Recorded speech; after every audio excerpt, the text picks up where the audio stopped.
שערי המולדת כן, מהפך. כמו לוויתן שאיבד את ראש הכיוון. חיסול לטרור. איזו יסוד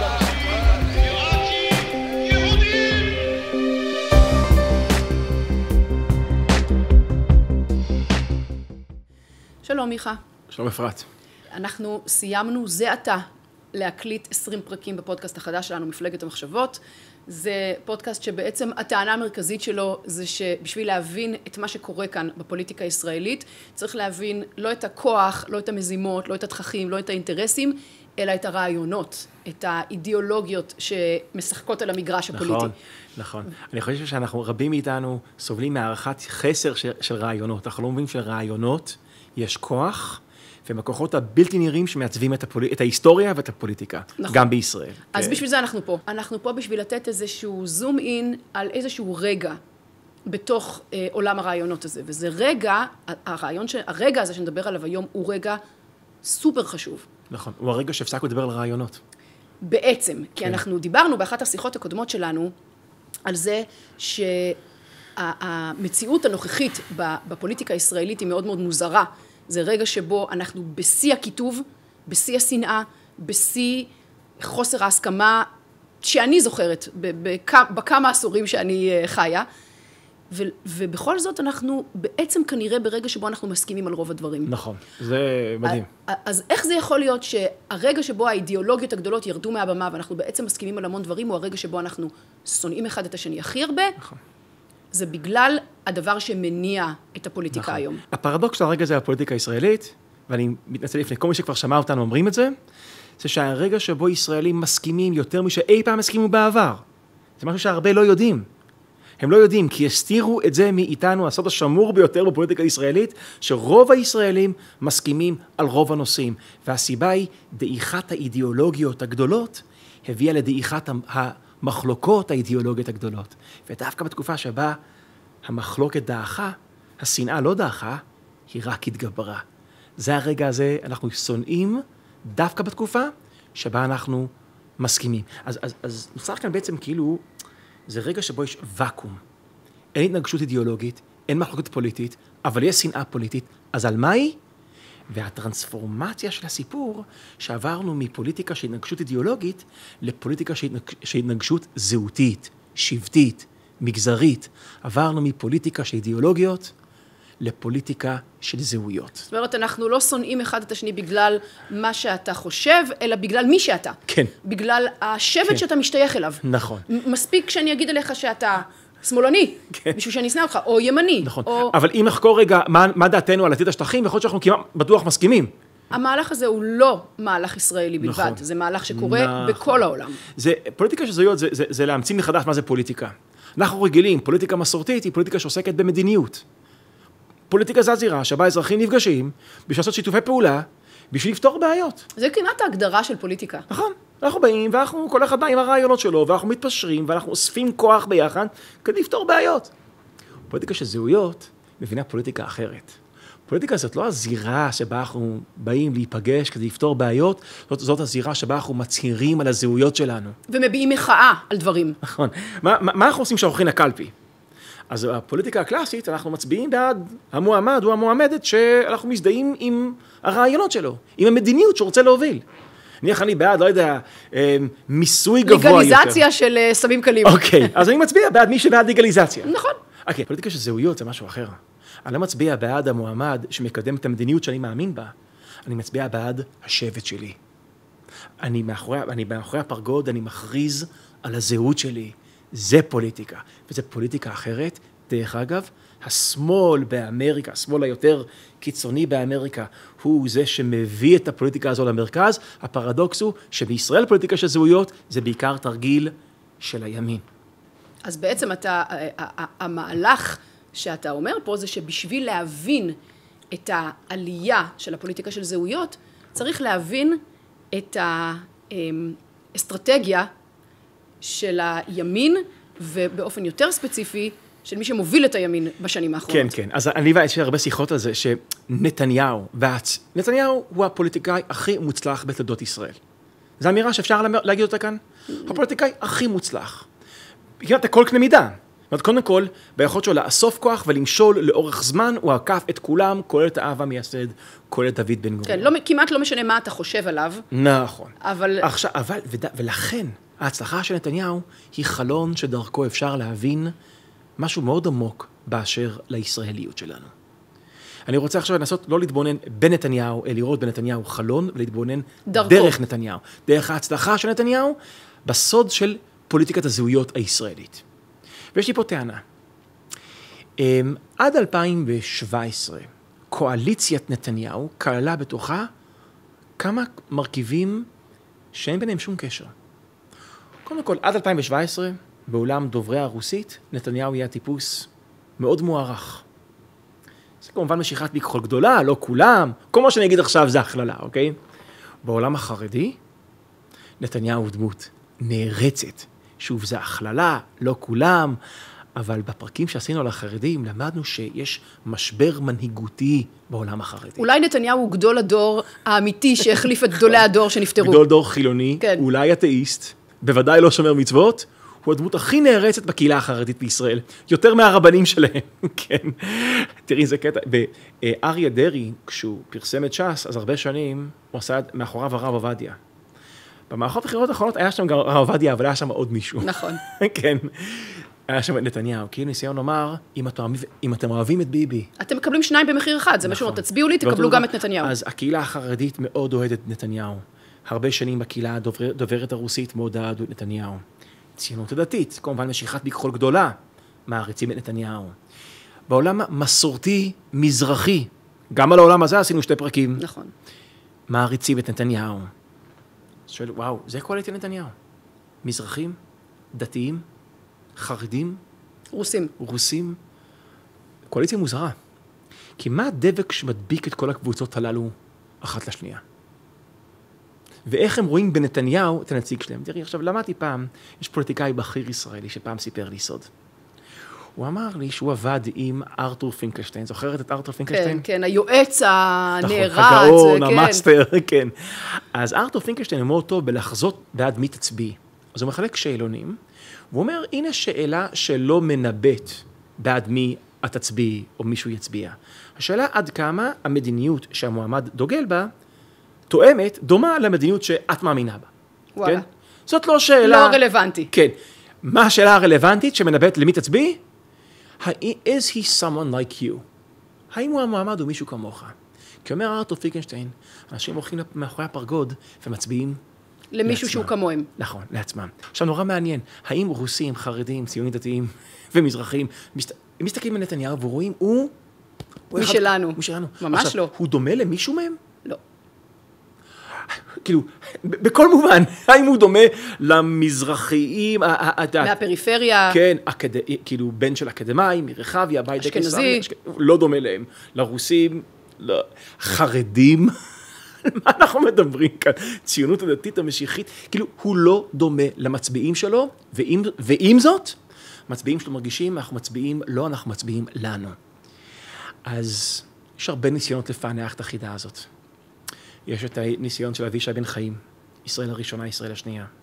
יש את הניסיון של גדי טאוב, ניידים. אלו 2 ניסיונות להסביר ולהבין את פוליטיקת הזהויות הישראלית. אני רוצה ברשותך להציע עוד זווית. בסדר? המכנה המשותף בין כל הקהילות הללו, זה שהם מרגישים אאוטסיידרים. הם מרגישים שיש כאן איזשהו ישראל אמיתית, שהם לא חלק ממנה. תחשבי על זה. כן, זה נורא מעניין. נכון, תעברי על כולם. המזרחים מרגישים ככה. הם מרגישים עוד משנות ה-50, ועשינו על זה פרקים. נכון. שהם לא באמת התקבלו לכאן, שהם מקפחים אותם מכל כיוון. החרדים, ברור שהם מרגישים אאוטסיידרים. הם אאוטסיידרים. הציונות הדתית, שמתים להיות מיינסטרים, אבל הם תמיד מרגישים שאנחנו עוד לא שם. דיברנו גם על זה באריכות. נכון. וכמובן, נכון, דוברי הרוסית מרגיש, אז אתה שואל, רגע, זה הדבר היחיד, הדבק היחיד בין אתאיסטים רוסים, למשיחיים דתיים, לחרדים ליטאים, למסורתיים כזה גמישים, מה יש ביניהם? האוטסיידריות. אבל זה נורא מעניין, זה אאוטסיידריות ממה? ממה? כאילו, מה הישראליות לכאורה חובקת כל, שכל האלה שביחד הם רוב, הם לא חלק ממנה. אוקיי, אז פה אני רוצה לעזר בהבחנה של הסוציולוג הגדול מהאוניברסיטה העברית, ברוך קימרלינג. זוכרת אותו? כן. כן, הוא היה מסתובב שם, בתקופה שהיינו באוניברסיטה, ברוך קימרלינג, יש לו הבחנה מאוד מעניינת.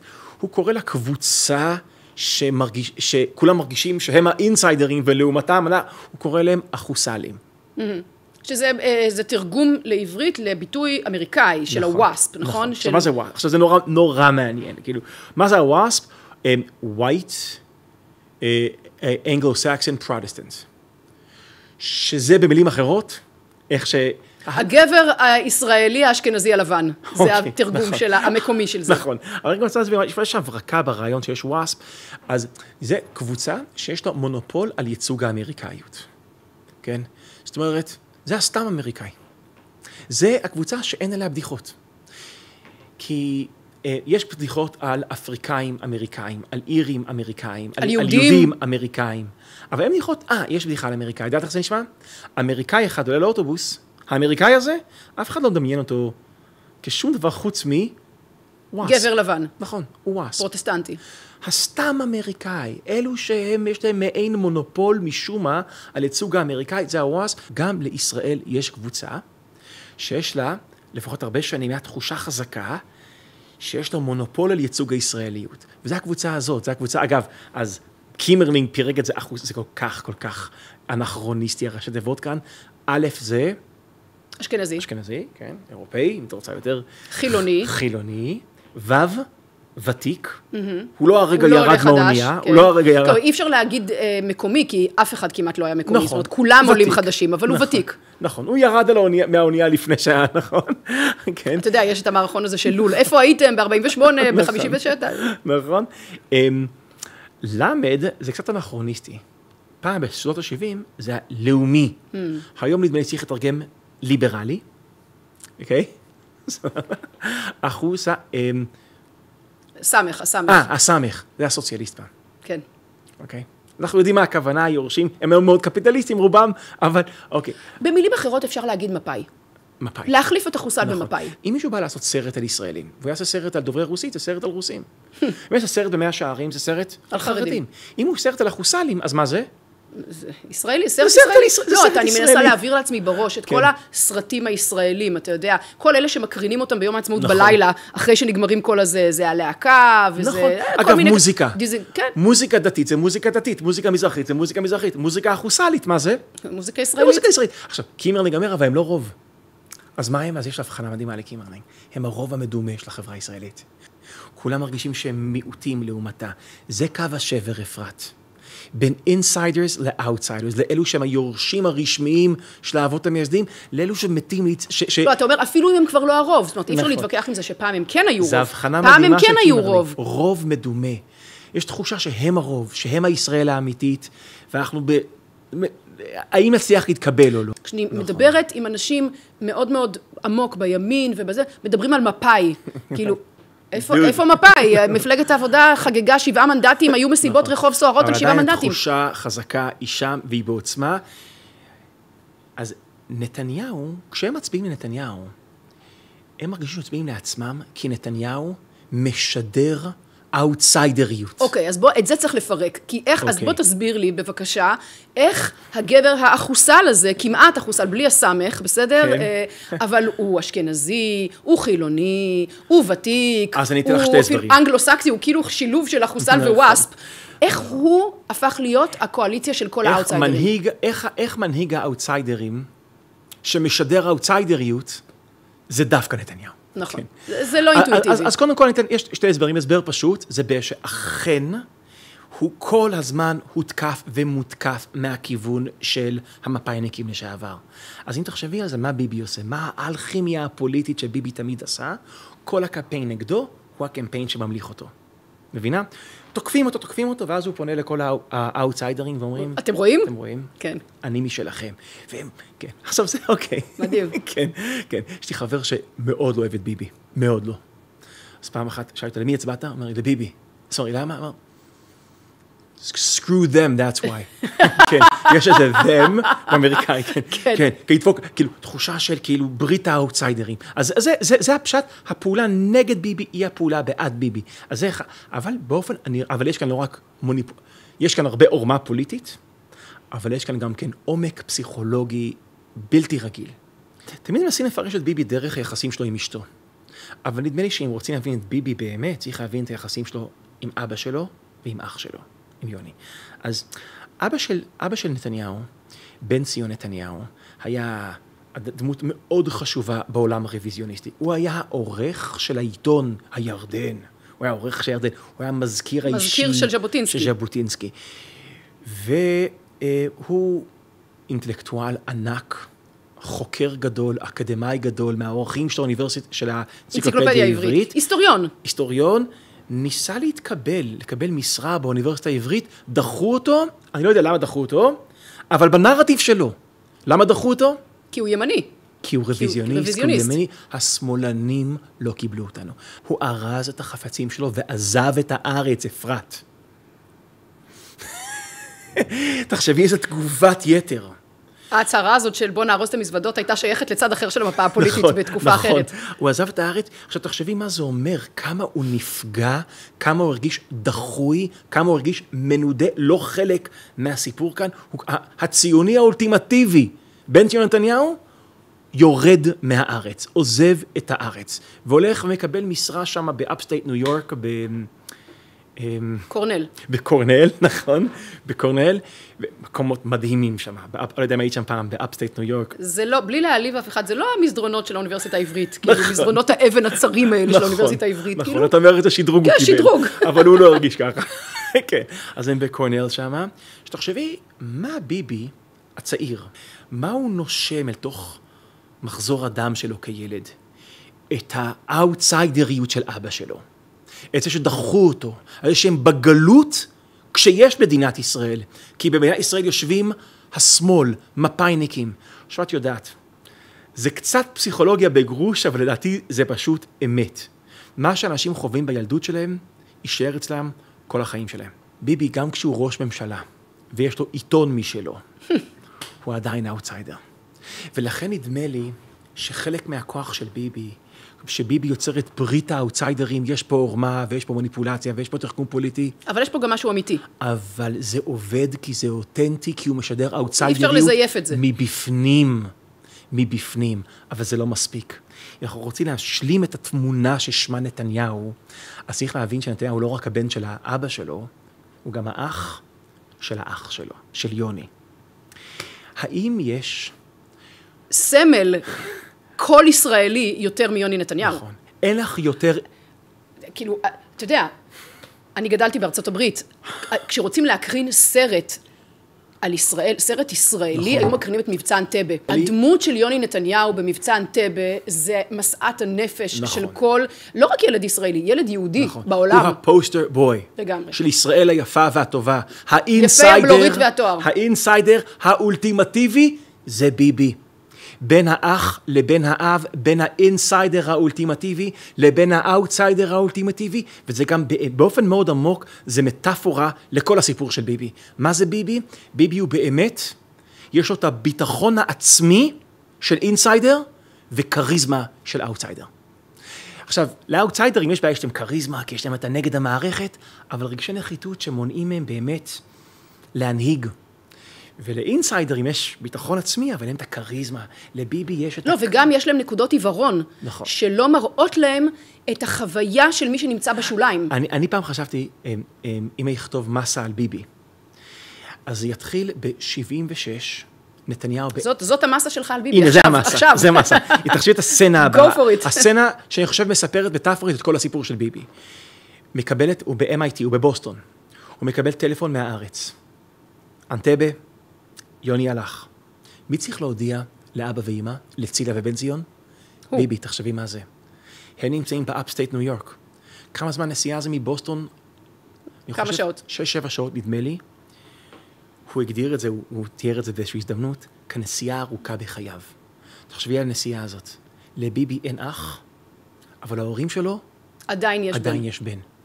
הנסיעה הזאת זה ביבי, להיות בן האח לבן האב. להיות האינסיידר האולטימטיבי, להיות נתניהו, זה להיות נסיך.